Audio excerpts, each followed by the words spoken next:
What's up, guys? Renasant here. Welcome back to the channel. So today we are continuing in the undead settlement.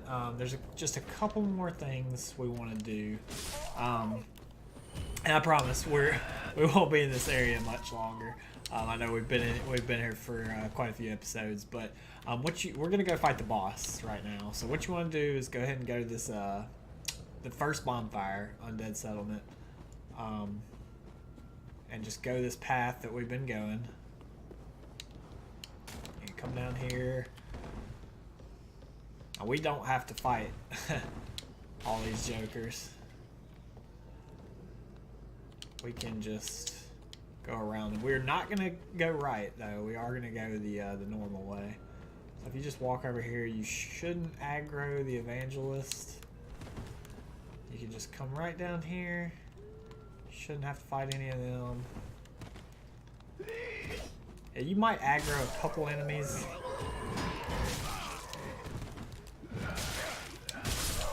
But if you're using a claymore or anything with some range on it, it'd be nothing. No worries. So this is actually a different path if you, in case you didn't notice. The first time we went through this area, we went that way. This time we're going down here. Oh, did they drop a thrall hood or a thrall axe? Thrall hood, yes, God, yes. Alright, thrall hood.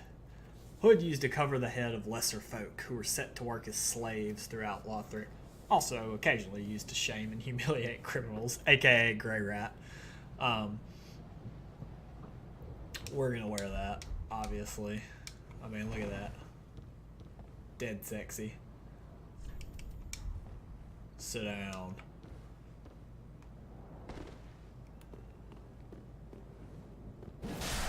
So you should recognize this area, mainly because of this guy. This red-eyed guy.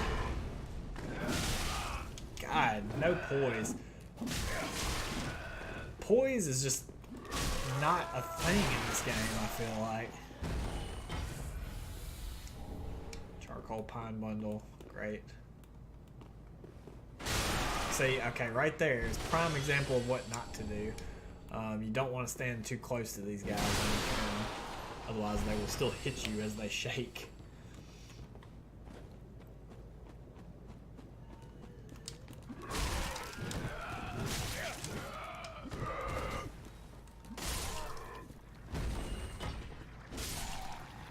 Watch out for this thing that the evangelist is shooting. Watch out for our trap there.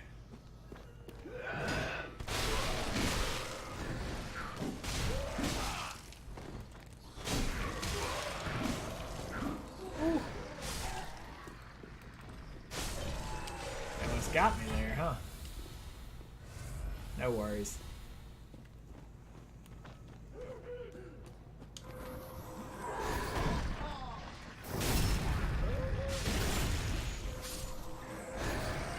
By the way, in case you weren't aware, backstabs grant you invincibility frames, so that's why that thing didn't hurt me.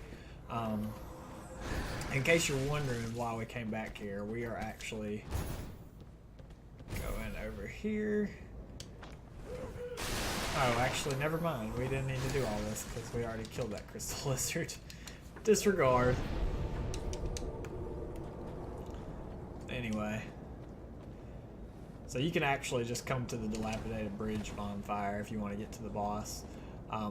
This is probably actually the quickest way. You can either go up there or go that way. It doesn't really matter. This way is probably a little bit quicker if the giant is friendly towards you. If he's not, then this is not a smart decision.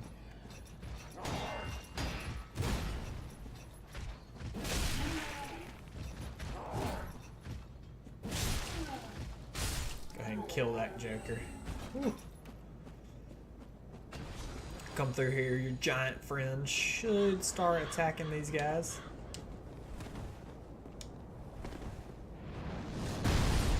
Now, plus this is just free souls. Come on, giant, get some accuracy. you got one, but not the one I wanted you to get. Ugh. He's not the smartest giant. Leave him alone. There you go.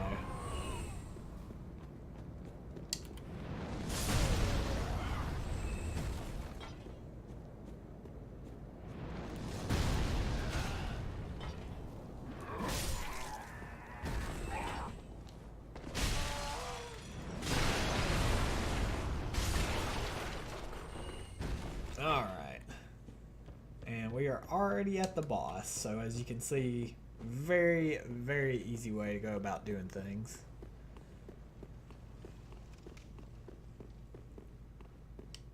And we're also going to equip some charcoal pine resin. So, this is the boss. So first thing you may notice, well, first thing you're probably going to notice is the giant tree with all the sacks on it. You might also notice all these guys. So these are enemies that will attack you during the boss fight. However, they will also get killed by that thing. So this boss will, its name will pop up momentarily. But for now, we're just going to come over here. We're going to start picking off some of these guys because we don't want to deal. The less we can deal with when the actual fight starts, the better. So, I mean, do try to kill as many as you can. Especially these red eye ones. Okay, so he just triggered, so he's mad. The cursed rotted greatwood.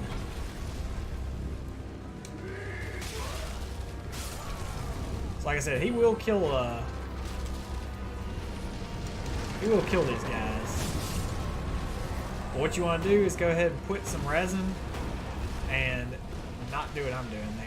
Basically, you want to attack those things, his little sacks.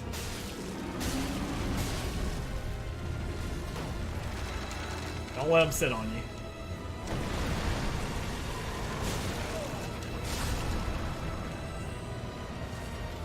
So just try to stay close to him. This stuff will poison you. But once you get him down to a certain HP, what he's going to do is go up. And then we're going to go down. And you may recognize this area. We have been here before. This is actually the area from earlier with our good pal Hodrick that we went to. So that hand right there will actually do quite a bit of damage if it hits you. And again, you really just want to get to those sacks.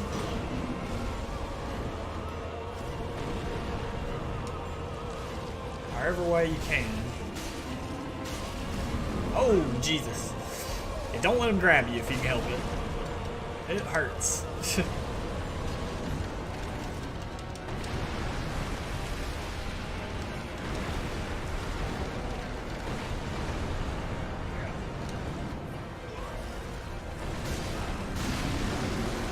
Okay, so hitting that should stun him. And then if I can see, hit this.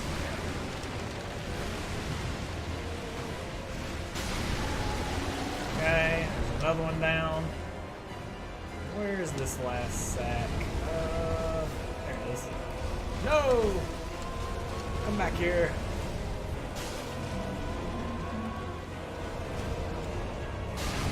There you go. So just hit all his sacks. There's some more on his back you can hit, but basically you just want to hit as many of his sacks as possible. I know it sounds weird. I keep saying sacks, but that's what you want to do. So he's not a hard boss. We did it with 5 Estus, and I'm terrible at the game, so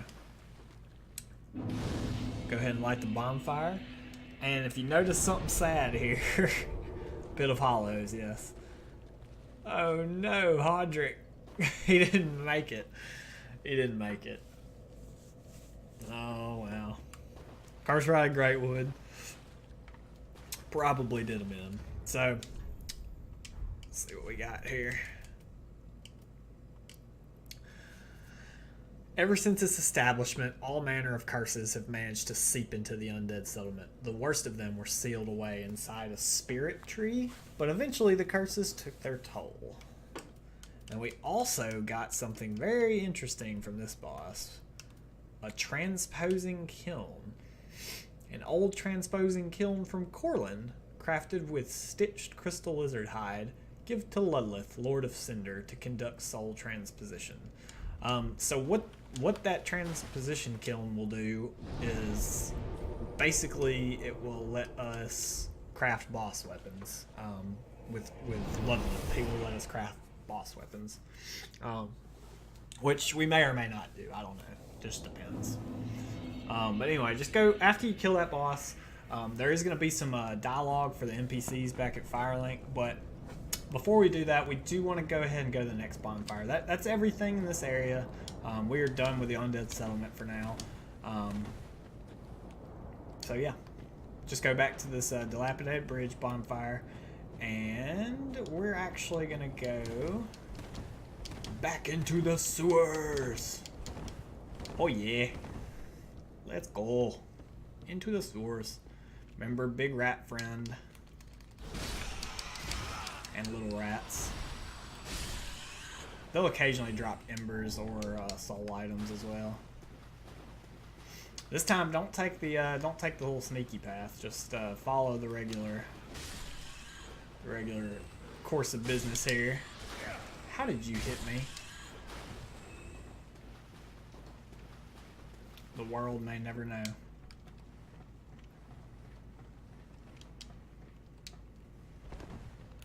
Oh, hello, friend.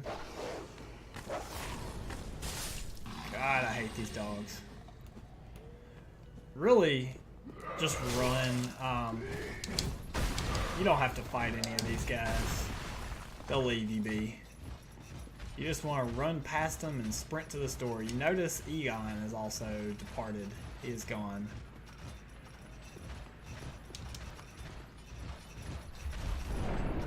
So these guys will try to attack you, but you're invincible in opening doors, so...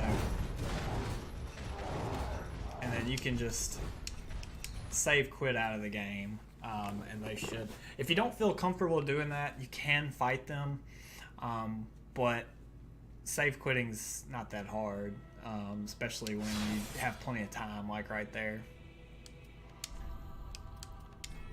Just go back to our character here.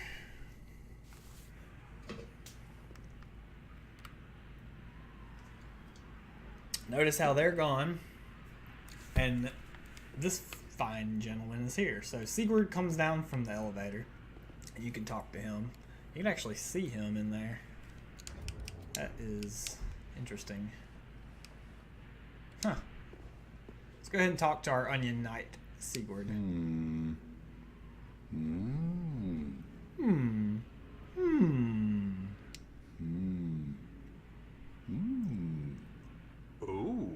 Oh. Pardon me, I was absorbed in thought. Yeah. I am Siegwart of Katarina. Sigurd! To be honest, I'm in a bit of a pickle. Have you ever walked near a white birch only to be struck by a great arrow? Well, if I'm not mistaken, they come from this tower. Whoever it is, I'm sure I can talk some sense into them.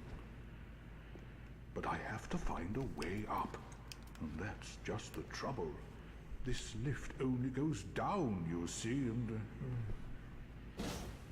Well, that doesn't get me anywhere.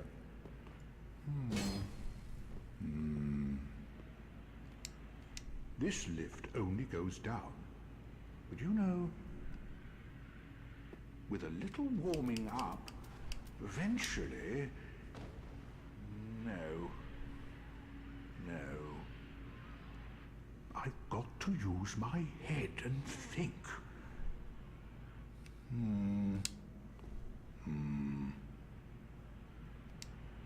This So Sigurd, probably definitely the coolest character in the game. Also, his sword is clipping through his helmet. That can't be good. He's not very bright. He's a Knight of Katarina. every Dark Souls game they have these guys. Or these type of characters. But Sigurd's, oh, look at his head, look at that. So what he doesn't realize is if you just walk over the elevator, oh, it only goes down, Sigurd? That's what you've been trying to say? So you get on it and it goes down. We can see down there. Oh, but what do you know, Sigurd? There's another elevator right there. So if you're having trouble, just hit the elevator, let it go down, wait for it, and then hit this next one. And would you look at there? We're going up. Oh, man. Sigurd, Sigurd, Sigurd. So come up here, get your soul item. And guess who is up here? Remember what Sigurd was talking about? Have you ever walked near a white birch tree only to be struck by a giant arrow? Sounds familiar. Ah, giant run! False. Because we took the young white branch as our starting gift, this dude's actually really friendly. You can't even target him. You can even talk to him, by golly. Look at this giant bow, my god. That's some giant arrows. I help anytime. Oh, thanks, pal. I help anytime. I help anytime. Such an interesting character. That's all he has to say. You can kill him as well, but he will also die of natural causes eventually, so best to just leave him be. So let's go back down to our elevator here. So what we want to do is, on this elevator, we want to face that fence over there. We don't want to face this. We want to face that fence. And you'll notice as you're going down the elevator, especially if you have either your audio turned up or your subtitles on, you'll notice that voice again, that oh. So what you want to do, excuse me, basically hit the elevator and jump off when you see a platform. So you'll see what I mean. Right there. You saw the on my screen, and then you also want to jump off right here.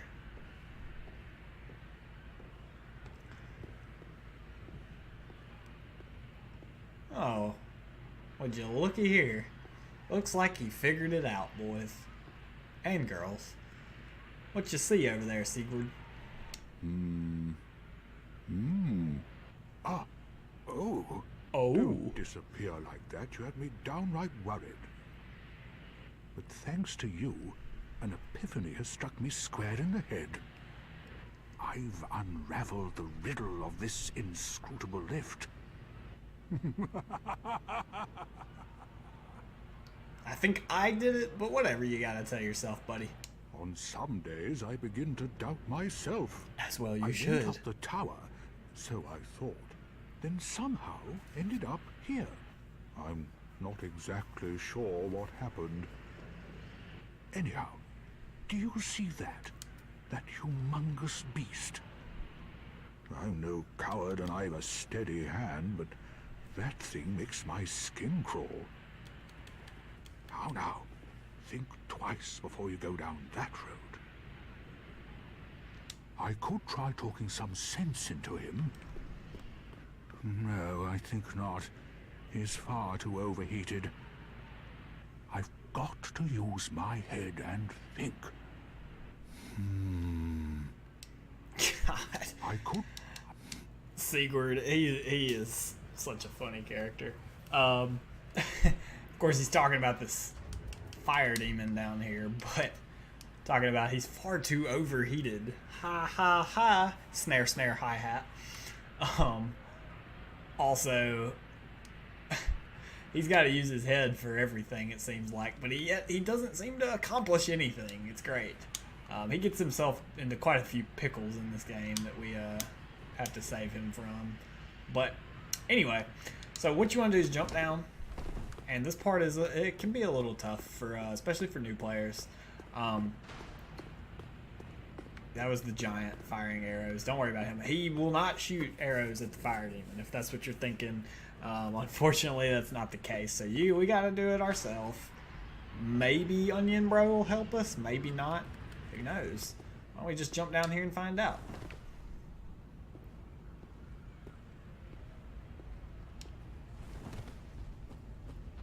No! You should have waited! Well, it's too late now.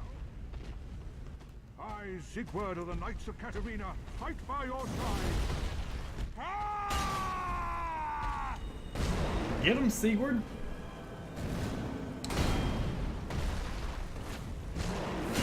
So... oh. Sigurd is actually very useful in this fight. And no, this isn't a boss. It's not even a mini-boss, really. He has a normal enemy's health bar. But Sigurd actually distracts the... Oh god, it's gonna hurt. Yeah. Sigurd distracts the crap out of this guy, which makes it easier for us to kill him. He's not particularly dangerous when he's enraged like that, he is. The main thing with this fire demon is he does fire damage. Shocker, right? And that fire damage can go through a 100% physical block shield. So, but as you can see, he's dead. Not very hard.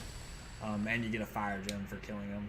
Fire gem just lets you infuse your weapon with fire, which we will never do.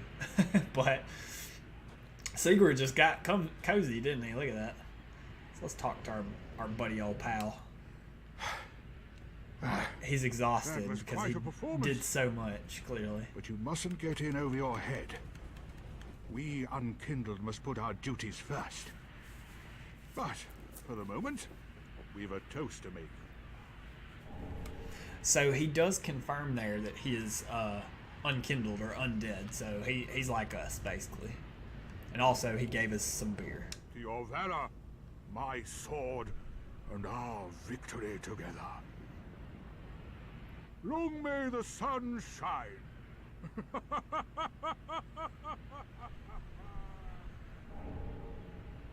And we get the toast gesture, which obviously we have to use.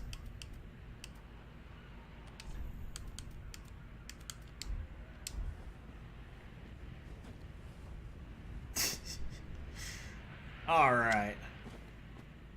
Well, I'm going to have myself a little nap. The only thing to do, really, after a nice toast.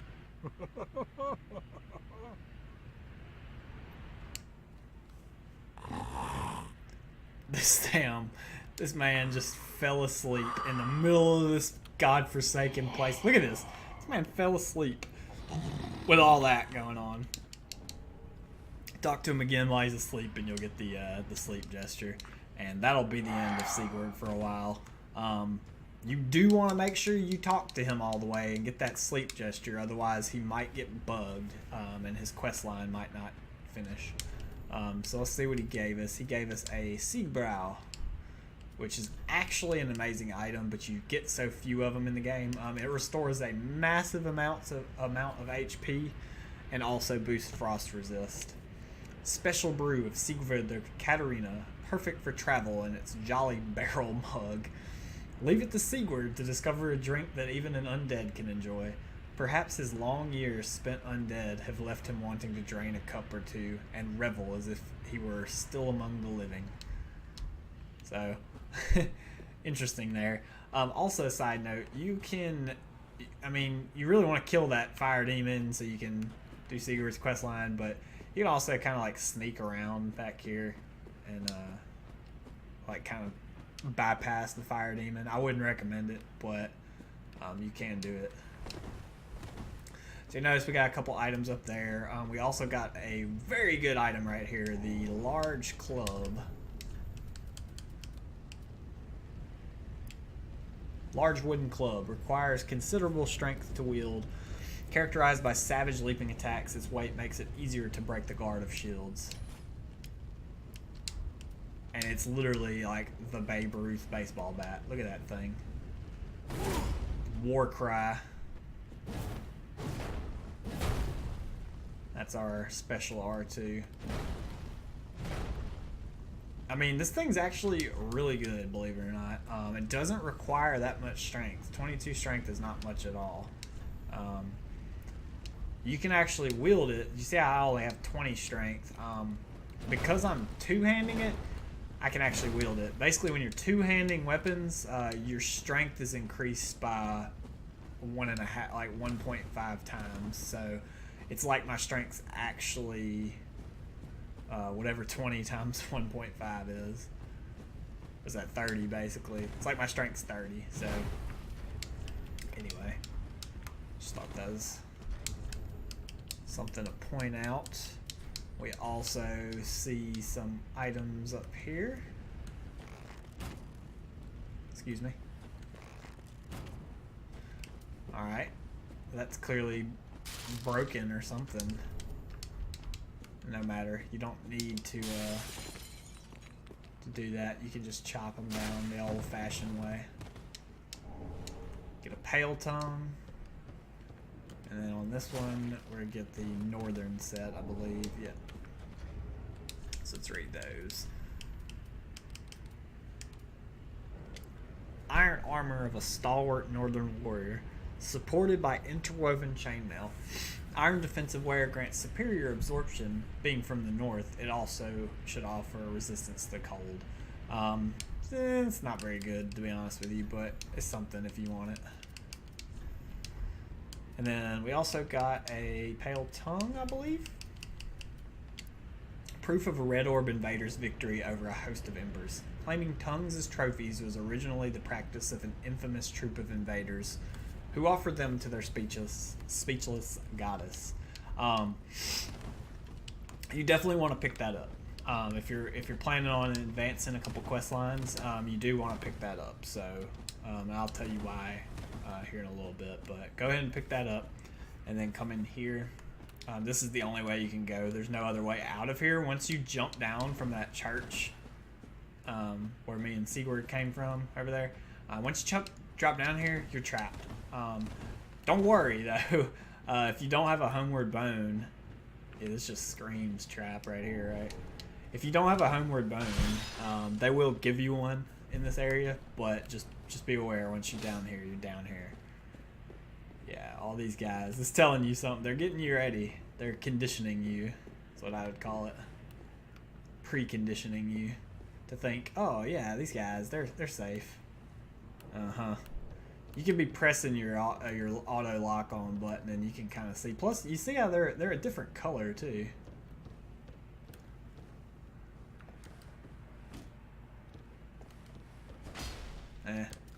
Just trying to see if you can actually hit them.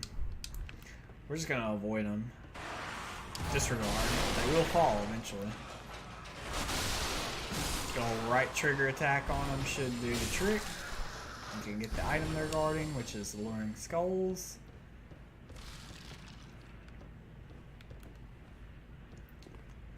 Come out here and come across this bridge, and there should be some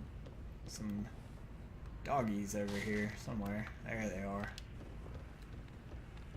I really thought y'all were gonna jump at me. Where did the other one go? Oh, there he is.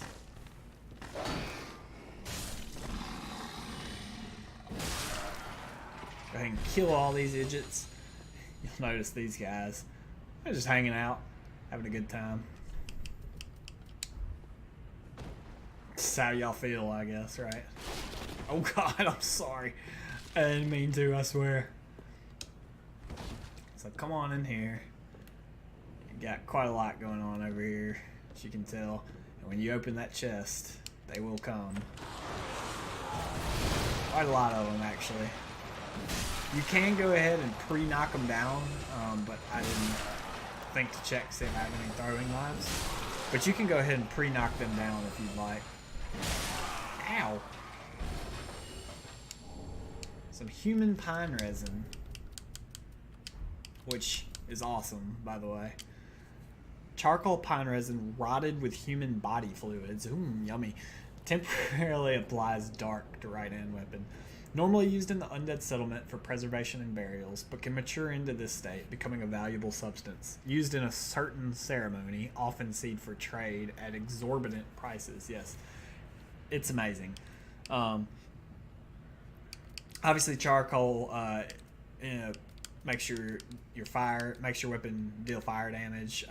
Gold pine resin is lightning, and human is dark.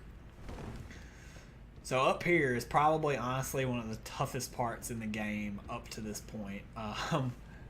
Yeah, I know you wouldn't think it, but you think all that stuff you've done so far up to this point. But having these two evangelists in this area, it's kind of a pain. There's a couple ways you can deal with them. One way is you can hide far away and shoot an arrow at one of them and try to just bait one over to you and fight one of them down there.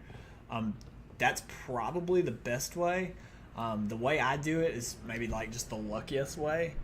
But what I try to do is just run in there and try to get only backstabs on them. Because when you get backstabs, you are invincible. So let's see if we can make it work. Ow. Like I said, it doesn't always work. If you could just get one of them kind of...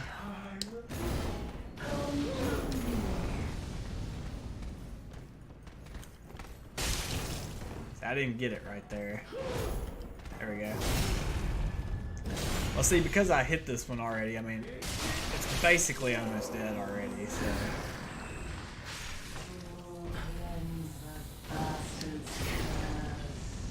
Please don't cleanse the bastard's curse. Oh, not good.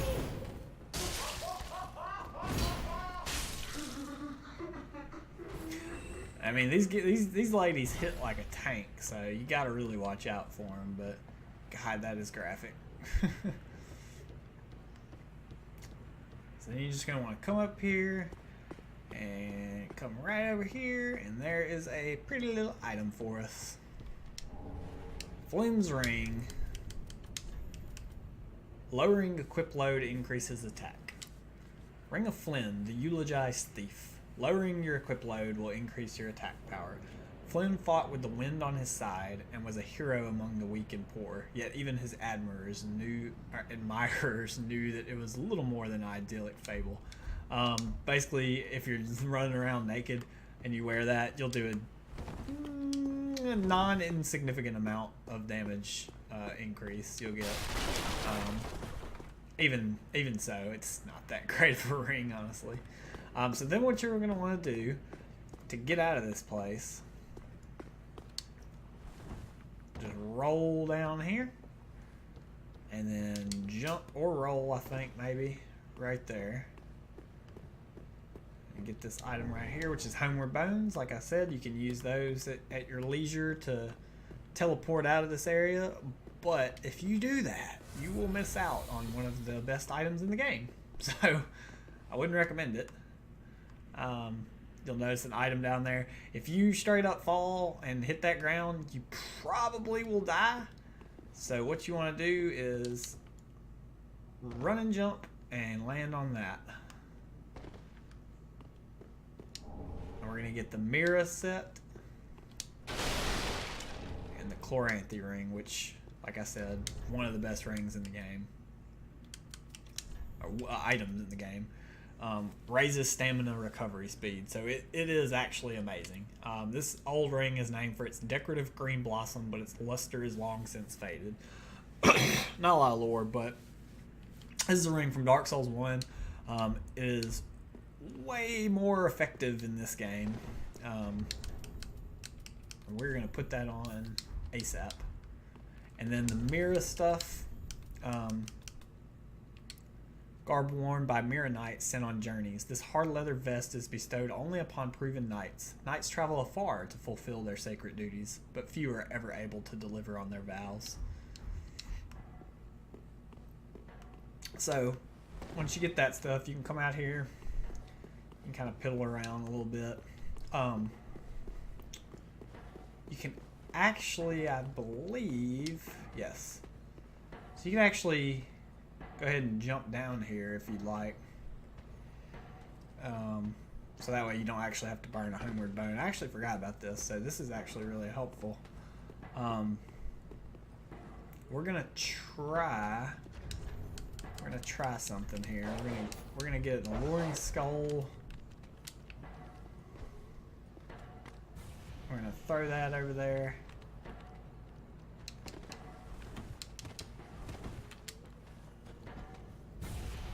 Throw that one over there.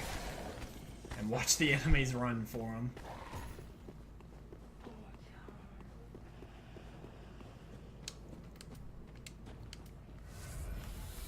And then look where we are. Right back at the bridge.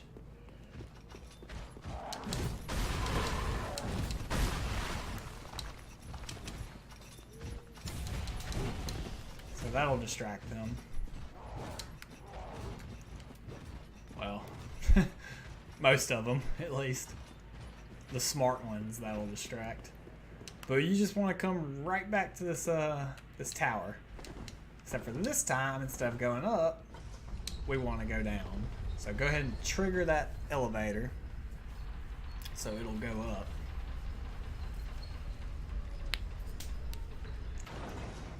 And now we can go down. And this is going to lead into our next area finally. But before we get there, there's one bad dude standing in the way. Let's see if you can get a good look at him. This is a Boreal Outrider Knight. So these are some of the... There's only, I believe, 3 of these in the game. And they get exponentially harder as the game progresses. So like this one's, you know, X amount of strength. The second one you find is 2x, and the third one's 3x. I don't know if that's the exact measurements, but they're among the toughest enemies in the game by far. And each one you encounter, there's cheesy ways to fight them. And because this is a beginner's guide, I'm going to explain those cheesy ways to you. The most cheesy way to fight this gentleman is to bow and arrow him from back here. So obviously we can't do that because we have 7 arrows, but just shoot them with arrows. And they walk very slowly. They won't really go full sprint mode until they get right up next to you. So that's the cheesiest way to fight them. Of course, you can just go in here and fight them like a man, but this is 2018, so why would you do that? So go ahead and get your Ember, and then sprint past them. We're going to show you the best way here. Go ahead and get your door here. You see how slow they walk? So Mr. Nightman actually cannot cross this threshold right here. Look at that, all that white that he made. So you can actually just kind of cheese him from right here. Now, he can still hit you, but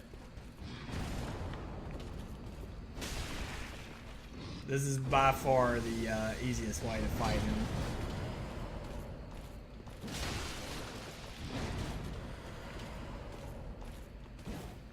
What?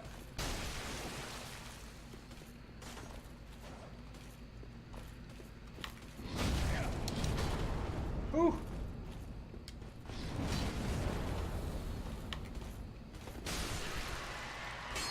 And he's dead. And we get the Irithil Straight Sword. Straight Sword bestowed upon the Outrider Knights of the Boreal Valley, which is what he was. This weapon is enshrouded in frost and causes frostbite. Every Outrider Knight one day devolves into a beast, constantly hounded by Pontiff Sullivan's black eyes. This weapon's actually really cool. It looks really cool, and it's got this like frost effect on it, I guess. It's actually one of the coolest effects in the game, in my honest opinion. Very standard. My weapon art's not going to work because I can't use this weapon effectively, because if I recall, yeah, it needs 14 dex. But anyway, we've arrived at our next location, the Road of Sacrifices. So go ahead and rest at your bonfire. Road of Sacrifices. But for now, before we end the episode, we got some housekeeping to do at Firelink Shrine.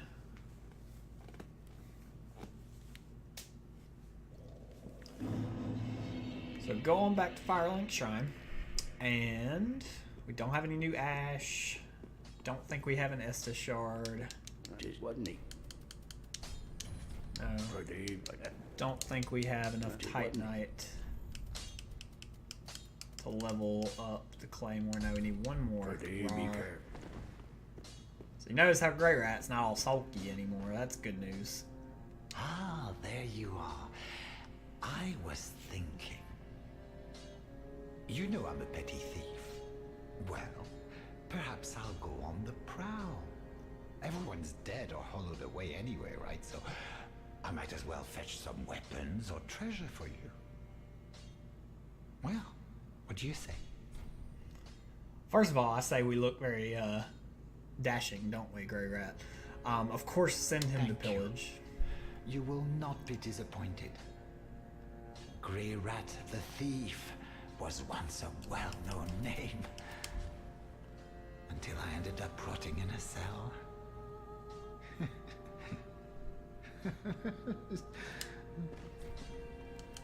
Grey Rat.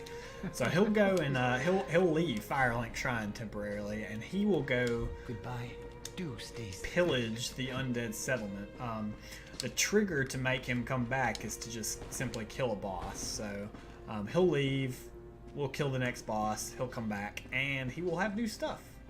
So very useful. Also,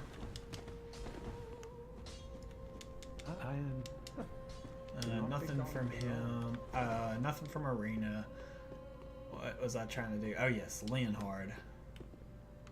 Where's he at? Oh, Leonhard should be leaning on this throne over here. Sometimes he's kind of hard to find, but he's usually leaning on this thing right here. Well, hasn't it been some time? No, not really. I'm Leonard, the Ringfinger. Remember me? I slipped you those red eyes some time ago. You're making quite an effort of it, so I thought you might like to know. If you yearn for a proper red-eye orb, one that is uncracked, then kill the Dark Wraith, survivor of the land swallowed by darkness. He has been a prisoner for many ages in the deepest cell in all Lothric. I can see it in your eyes. If you didn't invade, didn't pillage, whatever would you do? If you fancy a proper red eye, then kill the dark. I can see. Alright, so Leonhard gave us a key. I will show y'all where that key goes in the next episode. For now, there's one more NPC we want to talk to, and that is Ludleth of Cortland. Fret not, for I am. Yes, yes. So we want to give him this transposing kiln that we got from killing the Great Wood. Oh, belike it is a transposing kiln in thy possession. Seen better days, but methinks it shall suffice. Now, bring to me a twisted soul. Transposition is the art of extracting and coalescing the essence of a soul. In transposing a twisted soul, its true power transferreth to thee. Thy purpose is to seek lords and slay them. What's to fear in a little transposition now? So now we can make boss weapons. Let me rephrase that. Boss items. So a boss that you've encountered will show their available item here. So you can see, and this, by the way, this is actually an amazing weapon. We're not going to make it because we're not going to be a Dex character, but Hollow Slayer Greatsword is actually an excellent weapon in the game. If you're having trouble with stuff,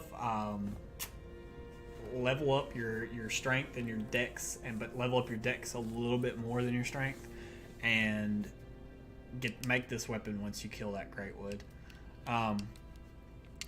Greatsword used for a lifetime by Mask Knight.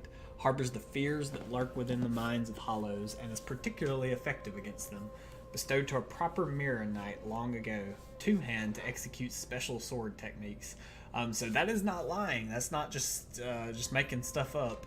Particularly effective against hollows. That actually deals bonus damage to a large swath of enemies in the game. Any type of hollowed enemy. So, like I said, very useful weapon. Demon's Great Axe. This Great Axe, a favorite among demons, contains the strength of fire. The demons, born of chaos, harbor fire, and yet they are twisted and malformed such that they were never meant to be. That's because we encountered that demon, that chaos demon, or fire demon. Vort's Great Hammer for killing Vort of the Boreal Valley, of course. Also a very good weapon. A little bit challenging to use for new players. Great Hammer, wielded by Vort, the Outrider Knight of the Boreal Valley. Weapon is imbued with frost and can cause frostbite. So, we learned something there, that Vort is actually was an Outrider Knight of the Boreal Valley. So, not sure what happened to get him a promotion, basically, but Arstor's Spear, probably one of the worst weapons in the game, but it's one of the curses that festered within the belly of the Great Wood, and a terrible weapon favored by Earl Arstor the Impaler. I would not recommend this for new players. It's not good at all. It says defeating foes restores HP. It's very, very little. And the moveset of it's not great. Demon's Fist from the Demon. A demonic fist that burns with fiery essence. Its wielder can release this power through the use of its skill. That's actually a really fun weapon to use, but again, not something I would recommend for newer players. And then last but not least, Pontiff's Left Eye. Bewitched ring that Pontiff Sullivan bestowed upon his knights. Knights who peer into the black orb are lured into battles of death, transformed into frenzied beasts. No wonder the Pontiff only provides these rings to those dispatched to foreign lands. So what that does is it recovers HP with successive attacks, so the more you attack an enemy, you'll recover a little bit of HP back. One downside with this ring that I've noticed is it's very heavy. You can't tell, I don't think, but it's like 1.5 pounds, which is seems a little excessive for a ring. But as you can see, there's literally an eye as its centerpiece. So we're not gonna make anything right now, but those are what we've unlocked so far. And I think that's gonna do it for this episode. So of course, as always, if you enjoyed the video, make sure to leave a like, comment, and subscribe, and we'll see you next time. Bye.